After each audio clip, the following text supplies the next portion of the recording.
चिंता भी मस्तिष्क की उपज है, किंतु सत्यानाश के लिए।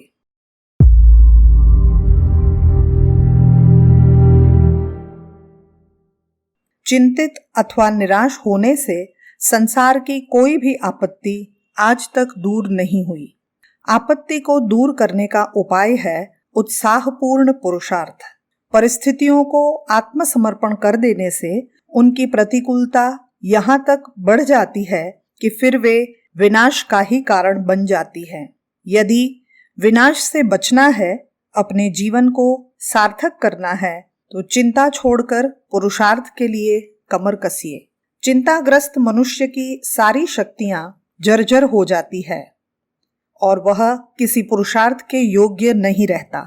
निराशा के काले बादल उसके जीवन क्षितिज पर उमड़ते घुमड़ते और भयानक रूप से अंतर जगत में हाहाकार मचाए रहते हैं। आदमी उस आंतरिक आपात से घबराकर किंग कर्तव्य विमूढ़ हो जाता है। उसकी कर्मशीलता नष्ट हो जाती है, जिसके परिणाम स्वरूप एक दिन वह स्वयं भी नष्ट हो जाता है। चिंता की ज्वाला दावाग्नि की तरह जीवन के हरे भरे वृक्ष को जलाकर कुछ ही समय में नष्ट कर देती है। आपत्ति अथवा संकट संसार में सभी पर आता है। यदि इस प्रकार संकट से हारकर मनुष्य अकर्मण्य होकर बैठे बैठे रहे, तो इस चहल पहल और हलचल से भरे संसार में निकम्मे व्यक्तियों की बहुतायात हो जाए, किंतु ऐसा कभी भी संभव नहीं हो सकता। 1, 2, 4, 6 अथवा 100-200 कमजोर दिल के आदमियों को छोड़कर लोग संकटों से लड़ते और परिस्थितियों को बदलते हुए आगे बढ़ते ही रहेंगे। संसार में निकम्मों अथवा अकर्मण्यों की बहुतायात कभी न हो सकेगी। मनुष्य ने जब अपने पुरुषार्थ, परिश्रम तथा सूझबूझ के बल पर आदिम परिस्थितियों को अपने अनुकूल बना लिया था, तब आज तो उसके पास अनंत उपकरण तथा प्रचुर साधन है, किंतु इनका उपयोग वही व्यक्ति कर सकता है जो परिस्थितियों की प्रतिकूलताओं को देखकर निराश, हतोत्साह अथवा चिंतित नहीं होता, प्रत्युत उनसे लड़ने के लिए अपनी संपूर्ण शक्ति से आगे बढ़ता है। परिस्थितियों को देखकर चिंतित हो उठने और उनके सम्मुख घुटने टेक देने वाले हीन हिम्मत व्यक्ति की प्रतिकूलताएं जीवित नहीं रहने देती। चिंता का मूल कारण मनुष्य की अकर्मण्यता ही है। अपने को निठल्ला रखने से मस्तिष्क खाली रहता है। मस्तिष्क के उस अवकाश को चिंता के कीटाणु घेर लिया करते हैं। यह चीर स्वाभाविक है। जब मनुष्य कुछ काम ही नहीं करेगा, तो उसे जीवन में बढ़ सकने की आशा ही नहीं रहेगी। उसे अपना भविष्य भयावह दिखाई देने लगेगा, जिसका परिणाम चिंता के सिवाय और कुछ हो ही नहीं सकता। दूसरे, चिंता की आग में जलते रहने से मन, मस्तिष्क तथा शरीर शिथिल होता रहेगा, जिससे मनुष्य चिंता प्रति चिंता का शिकार बन जाएगा। उसके जीवन में चिंताओं का ऐसा तारतम्य लग जाएगा कि फिर उसे उनमें से निकलने का कोई मार्ग ही न दिखेगा। यदि जीवन में काम की महत्ता समझी जाए और एक क्षण भी अपने को बेकार न रखा जाए, तो चिंता करने का अवकाश ही न मिले। काम काम को जन्म देता है। इस प्रकार सक्रिय रहने से चिंता के बजाय जीवन में कर्मशीलता की परंपरा प्रारंभ हो जाए। निरंतर श्रम एवं पुरुषार्थ करते रहने से मनुष्य का मन, मस्तिष्क तथा शरीर सतेज एवं स्वस्थ बना रहता है। उसमें स्फूर्ति तथा उत्साह का गुण आ जाता है।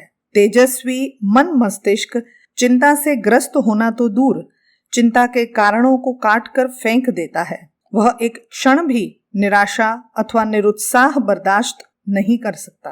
मन, मस्तिष्क स्वस्थ रहने पर चिंता चेतना में बदलकर सक्रिय बना देती है। जो चिंता में घुल घुल कर अपने को अशक्त बना लेता है, वह एक छोटा सा कारण उपस्थित होने पर ही घबरा उठता है। उसके हाथ पांव फूल जाते हैं। उसका आत्मविश्वास तथा बुद्धि जवाब दे देती है। वह ऐसी उतावली तथा भय का शिकार बन जाता है जो उसे हर हालत में गलत रास्ते पर ही ठेल देता है। चिंताग्रस्त मस्तिष्क न परिस्थितियों का विश्लेषण कर पाता है और न उनके निवारण की मुक्ति ही सोच पाता है। उसके पास प्रतिकूलताओं के मुकाबले घबराने और रोने धोने के सिवाय कुछ भी शेष नहीं रहता। जिसने चिंता से अपने तन मन को जर्जर बना डाला है, अपनी विवेक बुद्धि को खुट्टल अथवा खोटी कर दिया है, वह आपत्तियों का सामना कर भी किस बल पर सकता है। चिंता जर्जर व्यक्ति प्रतिकूलताओं का सामना करने के बजाय किंग कर्तव्य मूढ़ हो जाता है। वह कोई उपाय अथवा उपकार करने के बजाय चिंता में पड़ जाता है। उसका निर्बल मस्तिष्क अकल्याणपूर्ण उहापोह में व्यस्त हो जाता है और फिर उसके चिंता के कारण इतने प्रबल हो जाते हैं कि उनका निवारण एक पहेली बन जाता है। किसी विषय को चिंता का रूप देने के बजाय कर्म का बल देना ही अधिक बुद्धिमानी है। एक बार जब मनुष्य चिंता के कारण दूर करने के लिए छोटा सा भी उपाय करने लगता है तो बड़े बड़े उपाय तो आप से आप उसे सूझने लगते हैं। दीर्घ सूत्री व्यक्ति बहुधा चिंता के ही रोगी बने रहते हैं। अभी का काम कभी पर टालने वालों का मस्तिष्क कभी भी चिंता मुक्त नहीं रह सकता। उनका उपेक्षित कर्तव्य उनके मन मस्तिष्क पर निरंतर बोझ बना रहेगा। वे कितना ही भूलने अथवा मस्त रहने का प्रयत्न क्यों न करते रहें, किंतु कर्तव्य की पुकार उन्हें कदापि चैन न लेने देगी। वह उनके मस्तिष्क में निरंतर गूंजती हुई उन्हें चिंतित किए रहेगी। उनकी चेतना यद्यपि प्रेरित करती रहेगी, किंतु कोई फल न देखकर अंत में स्वयं भी निराश होकर चिंता करने लगेगी। दीर्घ सूत्रता चिंता का एक विशेष कारण है। बुद्धिमान व्यक्ति इस दुर्बलता से सदैव सावधान रहते हैं और आज का काम कल पर कभी नहीं टालते। चिंतित व्यक्ति का जीवन हर ओर निराशा से भरकर उदास हो जाता है। उसकी सारी उल्लासपूर्ण प्रवृत्तियां नष्ट हो जाती है। चिंतित व्यक्ति अपना म्लान मन और म्लान मुख लेकर जिसके समीप भी जाता है वह उसे घृणा किया करता है। छूत की बीमारी की तरह उसके संपर्क से दूर भागने का प्रयत्न करता है।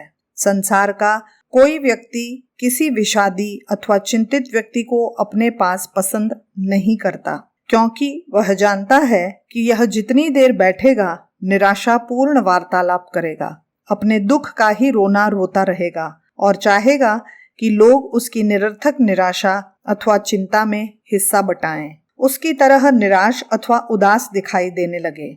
लोगों के पास इतनी निरर्थक उदारता कहाँ जो वे किसी चिंता के रोगी व्यक्ति का दुखड़ा सुने, उसके प्रति संवेदना दिखाने के लिए अपने हर्ष उल्लास तथा प्रसन्नता को बलिदान कर दें। 4 दिन की जिंदगी को वे हंसते मुस्कुराते हुए काटें अथवा विषाद की आग में जलते हुए। संसार में हंसी और मुस्कान का साथ देने को सब तैयार रहते हैं।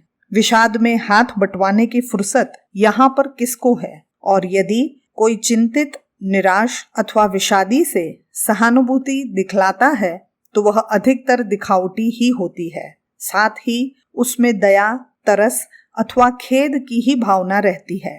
इस प्रकार की दयनीयता का पात्र बनना निश्चय ही किसी भी मनुष्य के लिए लज्जा की बात है। लाख कारण होने पर भी चिंतित, निराश अथवा उदास बनकर किसी के तरस के पात्र मत बनिए।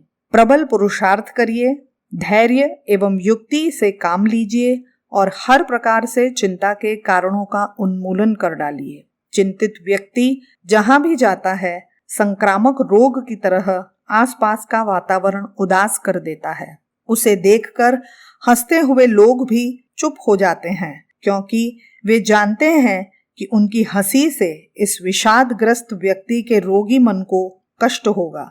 चिंतित व्यक्ति बहुधा ईर्ष्यालु भी होता है। वह किसी के मुख पर मुस्कान की कांति देखकर डाह से जला करता है। उसे दूसरों का हर्ष अपनी निराशा पर एक व्यंग जैसा ही अनुभव हुआ करता है। उसकी यही इच्छा रहती है कि संसार का कोई भी व्यक्ति न तो हंसे और न प्रसन्न ही हो, सब उसी की तरह निराश एवं चिंतित बने रहे। प्रसन्नतापूर्ण वातावरण में विषादी व्यक्ति अपने को अनजान महसूस किया करता है। उसे दूसरों की प्रसन्नता पर रोना आता है, हर्ष पर खीज होती है। निसंदेह यह कितनी दुर्भाग्यपूर्ण स्थिति है। विषादी अथवा चिंतित व्यक्ति स्वयं तो हंसता ही नहीं, साथ ही यह चाहता है कि संसार का कोई भी व्यक्ति न तो हंसे और न प्रसन्न ही हो, सब उसी की तरह मनमरे होकर जिंदगी बिताएं। कितनी अन्यायपूर्ण कामना और अकल्याणकर भावना है। चिंतित रहना बड़ा ही दुर्भाग्यपूर्ण स्वभाव है। इससे जितनी जल्दी छुटकारा पाया जा सके उतना ही हितकर है। चिंता के कारणों का उपस्थित हो जाना असंभाव्य है। वे आते हैं और सबके सामने आते हैं, किंतु केवल निराश हो जाने अथवा चिंता करने भर से ही तो वे दूर नहीं हो जाएंगे। उसके लिए तो उपाय एवं उपचार ही करना होगा। जो व्यक्ति अपने मन मस्तिष्क को चिंता के हवाले कर देगा वह उनका उपचार कर भी किस प्रकार सकता है। चिंता के कारणों को दूर करने के लिए तो अपने मन मस्तिष्क को मुक्त करके प्रयत्न में लगना होगा। बिना प्रयत्न बैठे बैठे चिंता करते रहने से आज तक किसी की कोई समस्या न तो हल ही हुई है और न आगे ही होगी। चिंता दूर करनी है तो शांत मन मस्तिष्क से उसके कारणों पर विचार कीजिए और कोई उचित युक्ति सोच निकालिए। सोची हुई युक्ति के अनुसार कार्य में लग जाइए और तब तक लगे रहिए जब तक आप अपने गंतव्य में सफल न हो जाएं। निरंतर कार्य व्यस्त रहने से चिंता करने का अवकाश ही न मिलेगा। चिंता खाली मस्तिष्क का विकार है। यदि आपका स्वभाव चिंताशील बन गया तो उसका तुरंत उपचार कीजिए। अभी तक आपने अपने जैसे ही चिंतित एवं निराश व्यक्तियों का संपर्क पसंद करते रहे होंगे और शायद उन्हीं के पास दौड़ दौड़ कर जाते होंगे, किंतु अब आप संघर्षशील एवं प्रसन्न चेता व्यक्तियों के संपर्क में आइए। यदि आपके पास स्वयं अपनी हंसी न हो तो दूसरों की हंसी में शामिल होइए और जी खोल कर हंसिए। स्वयं अपने तथा उदास चिंतित करते रहने वाले व्यक्तियों का उपहास करिए, उनसे मनोरंजक वार्तालाप करिए। अभी तक आपको संगीत, वाद्य अथवा मनोरंजन में कोई रुचि नहीं थी, अब उनको अपने जीवन में स्थान दीजिए और हर्षपूर्वक रुचि लीजिए। सुंदर सुंदर पुस्तकें पढ़िए। एकांत से निकलकर पुस्तकालयों, वाचनालयों तथा अन्य सार्वजनिक गोष्ठियों में जाइए और अपना अंतर्मुखी स्वभाव छोड़कर बहिर्मुखी बनिए। बच्चों के साथ खेलिए और उनको हंसाते हुए स्वयं भी हंसिए।